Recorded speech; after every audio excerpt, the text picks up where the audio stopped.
Nature and എൻവയോൺമെൻറ്റിലെ module 3 and 4 theory portions ആണ് ഈ ഒരു ഓഡിയോയ്ക്കകത്ത് നമ്മൾ കേൾക്കാൻ പോകുന്നത്. ക്ലൈമറ്റ് ചേഞ്ച് ആണ് ഫസ്റ്റ് ടോപ്പിക്ക്. ക്ലൈമറ്റ് ചേഞ്ച് എന്ന് പറയുന്നത് എന്താണ്? ടെമ്പറേച്ചറിലും നമ്മുടെ വെതർ പാറ്റേൺസിലും ഹ്യൂമൻ ബീങ്സിൻ്റെ അല്ലെങ്കിൽ നാച്ചുറൽ കോസസ് കാരണമുള്ള ലോങ് ടേം ആയിട്ടുള്ള ഓൾട്ടറേഷൻസിനെയാണ് ക്ലൈമറ്റ് ചേഞ്ച് എന്ന് വിളിക്കുന്നത്.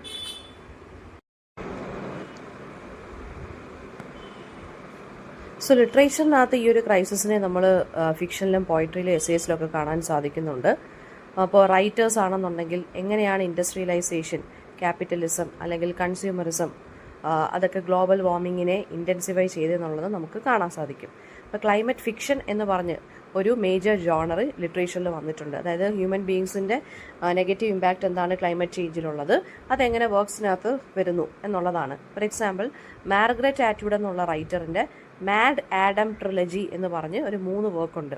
അമിതാവ് ഘോഷിൻ്റെ, ഇന്ത്യൻ റൈറ്ററാണ്, ദ ഗ്രേറ്റ് ഡീറേഞ്ച്മെൻറ്റ് നമുക്ക് പഠിക്കാനുള്ള, അതിനകത്ത് ഈ തീം തന്നെയാണ് പറഞ്ഞു പോയേക്കുന്നത്. സോ പോയറ്റ്സ് ആണെങ്കിലും നോവലിസ്റ്റുകളാണെന്നുണ്ടെങ്കിലും ഈ എക്കോസിസ്റ്റം ചേഞ്ച് ചെയ്യുന്നതിനെ കുറിച്ചുള്ള കാര്യങ്ങൾ അവർ എഴുതിയിട്ടുണ്ട്. ക്ലൈമറ്റ് നറേറ്റീവ്സും ഉണ്ട്. അതായത് ക്ലൈമറ്റിനെ കുറിച്ചുള്ള റൈറ്റിങ്സ്, ഈ ഐസ് മെൽറ്റ് ചെയ്യുന്നത്, സീ ലെവൽ ഇൻക്രീസ് ചെയ്യുന്നത്, വൈൽഡ് ഫയർ, അതിനെല്ലാം ലിറ്ററേച്ചറിലും റിഫ്ലക്റ്റഡ് ആയിട്ട് കാണിച്ചിട്ടുണ്ട്. പിന്നെ നെക്സ്റ്റ് വരുന്നതെന്ന് പറഞ്ഞാൽ literature as a response to environmental degradation and climate change. Literature എന്ന് പറയുന്നത് എൻവയോൺമെൻറ്റൽ ഡിസ്ട്രക്ഷന് ബോത്ത് വിറ്റ്നസ്സുമാണ്, റെസിസ്റ്റ് ചെയ്യുന്നുമുണ്ട് ലിറ്ററേച്ചറിലൂടെ.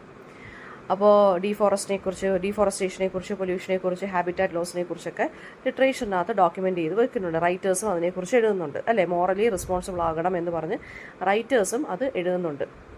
എക്കോളജിക്കൽ റൈറ്റിംഗ് നമുക്കുണ്ട്, നേച്ചർ റൈറ്റിംഗ് നമുക്കുണ്ട്. അതൊക്കെ നമ്മൾ നേരത്തെ ഫസ്റ്റ് ഇതിനകത്ത് നോക്കിയതാണ്, മൊഡ്യൂൾ 1 നോക്കിയതാണ്.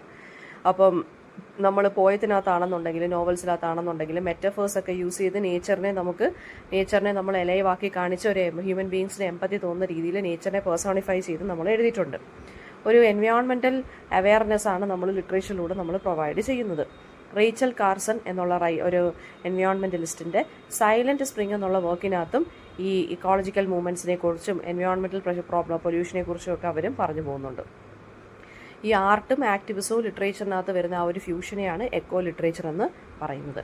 ഇനി personal narratives of environmental experience, അതെന്ന് വെച്ച് കഴിഞ്ഞാൽ ഈ നമ്മുടെ റിലേഷൻഷിപ്പ് എന്താണ് നേച്ചറുമായിട്ട്, അപ്പോൾ അത് റൈറ്റേഴ്സിൻ്റെ റിലേഷൻഷിപ്പ് എന്താണ് നേച്ചറുമായിട്ട്, അത് അവർ ഡിസ്ക്രൈബ് ചെയ്യുന്ന അക്കൗണ്ടിനെയാണ് നമ്മൾ personal narratives of environmental experience എന്ന് പറയുന്നത്.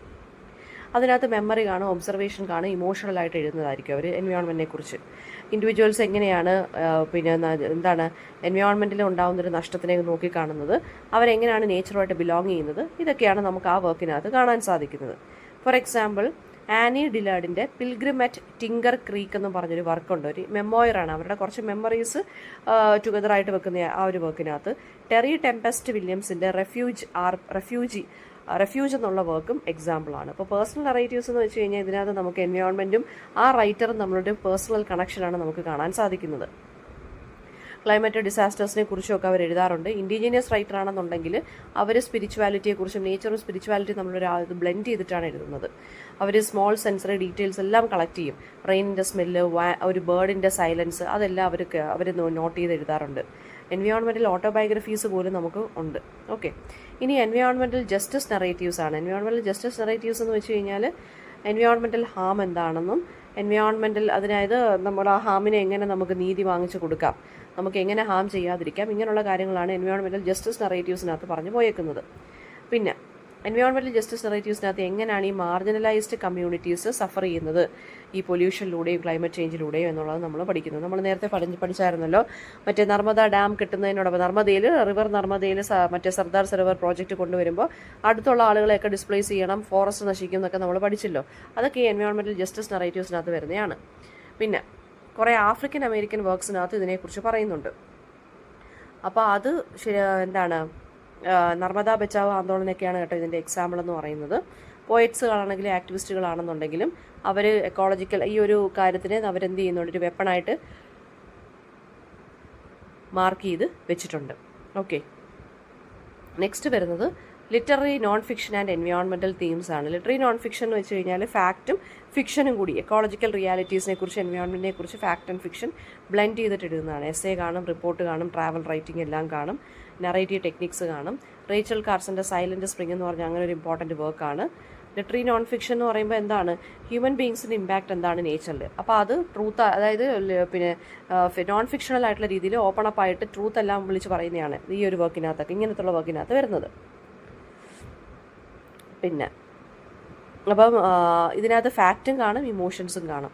അപ്പോൾ റീഡേഴ്സിനെ ഒന്ന് മോറൽ റെസ്പോൺസിബിലിറ്റി ആക്കാൻ വേണ്ടിയും, പിന്നെന്താണ് ഈ ലാൻഡ്സ്കേപ്പുകളെക്കുറിച്ചും എൻവയോൺമെൻറ്റിനെക്കുറിച്ചും പൊല്യൂഷനെക്കുറിച്ചും ഒക്കെ അതായത് അതിനെതിരെ ഫൈറ്റ് ചെയ്യണം എന്നുള്ള രീതിയിലും പിന്നെന്താണ് ഒക്കെയാണ് ഇത് എഴുതി വെക്കുന്നത്. നോൺ ഫിക്ഷനകത്ത് വരുവാണെന്നുണ്ടെങ്കിൽ ഈ എഴുതുന്ന ആളുണ്ടല്ലോ, നോൺ ഫിക്ഷൻ വർക്ക്സ് എഴുതുന്ന ആളുകൾ, ഞാനിപ്പോൾ ഒരു ഓഡിയോ ഇട്ടിട്ടുണ്ട്. അതായത് പിന്നെ നമ്മുടെ ഭോപ്പാൽ ഗ്യാസ് ട്രാജഡിയെക്കുറിച്ച് 2 റിപ്പോർട്ടേഴ്സ് തയ്യാറാക്കിയ ഒരു ആർട്ടിക്കിൾ, അത് അവർ വിറ്റ്നസ് ചെയ്ത കാര്യമാണ്. അവർ ഫോട്ടോ എടുത്തു, അവരതിനെക്കുറിച്ച് എഴുതി റെക്കോർഡ് ചെയ്തു കാര്യങ്ങൾ. സോ അതിനകത്ത് അവരെന്താ ചെയ്തതെന്ന് വെച്ച് കഴിഞ്ഞാൽ അവർ വിറ്റ്നസ് ചെയ്തു, ജേർണലിസ്റ്റുകളാണ്, അവർ പ്ലാനറ്റിനെ കുറിച്ച് സ്റ്റോറി പറഞ്ഞു കിടക്കുന്നു. അതായത് അവിടെ എന്താണ് യഥാർത്ഥത്തിൽ സംഭവിച്ചതെന്നും ഇനി എന്തുവാ സംഭവിച്ചുകൊണ്ടിരിക്കുന്നതെന്നുള്ളൊരു ട്രൂത്താണ് അവരവിടെ നമ്മളെ വിളിച്ച് കാണിച്ചത്, അല്ലേ. കോൾ ഫോർ ആക്ഷനാണ് അവരവിടെ റിക്വസ്റ്റ് ചെയ്തത്. സോ അങ്ങനെയുള്ള വർക്ക്സ് ഒക്കെയാണ് ലിറ്റററി നോൺ ഫിക്ഷനകത്ത് എൻവയോൺമെൻറ്റൽ തീമായിട്ട് വരുന്നത്.